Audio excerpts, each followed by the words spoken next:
And as a Columbia native and a Westwood product, does this matchup with Clemson hold a little bit more weight for you, being it's so close to home?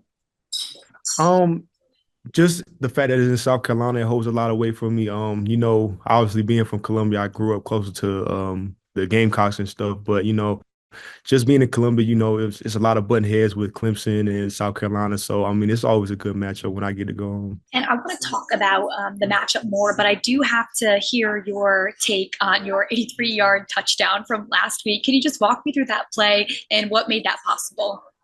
Honestly, our own line and Joey Aguilar, our quarterback, they made it possible. I just try to do what I can to get open, and they made it a lot easier for me. And Joey put the ball exactly where it needed to be. So shout out to them guys. It's your fourth season in Boone and your second straight season being a team captain. How have you seen yourself really grow since stepping on campus 4 years ago? Well, for me, it was just vocalizing because when I first came in, I didn't really talk a lot. Shout out to Brendan Harrington too, because he also is a 2-year captain. So yeah, I just try to grow, listen to the guys that were here before me, they instilled a lot in me and just becoming a man, shout out to my parents, I like to say they did a real good job. So yeah. And when you think about your time at Westwood, you obviously played basketball and track and football, obviously. What really sticks out to you about your time at Westwood? Um, just the camaraderie between all the athletes and my teammates and stuff. One thing my dad tried to instill in me is what you do in one sport can correlate to every other sport you try to do. So just doing track and basketball, helping with coordination and speed and stuff. So yeah, I think my time at Westwood was like well used. And you're one of, I believe, 8 guys on App State's team right now from the Midlands area. What's so special about the talent Columbia produces?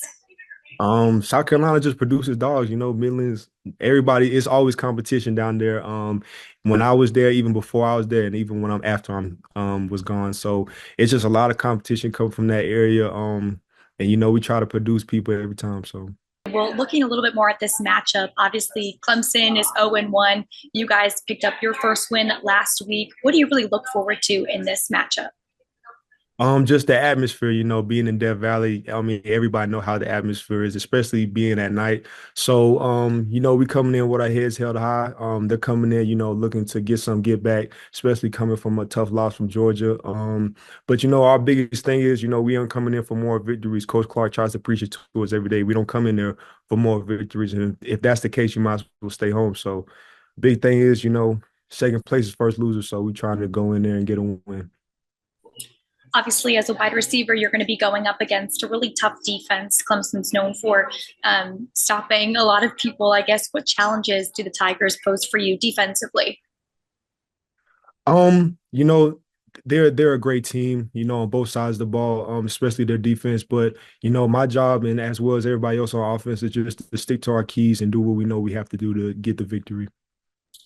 Coach Dabo Sweeney spoke earlier this week, spoke very highly of App State and what you guys are able to do and what you guys have been able to do. It also says you guys are like made for moments like these and games like these, big games that you guys are able to make a statement.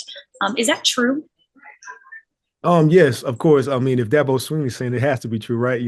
But yeah, every day our coaches just emphasize, nameless opponents, whether it's Georgia, Clemson, Texas A&M, UNC, or even like people just in the Sun Belt or just the teams that might get overlooked sometimes, we treat them all the same.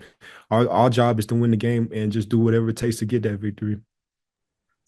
Last question for you. Obviously, your fourth season, you're a senior. You've done so many great things already, but how do you hope to make your hometown proud as you wrap up your collegiate career?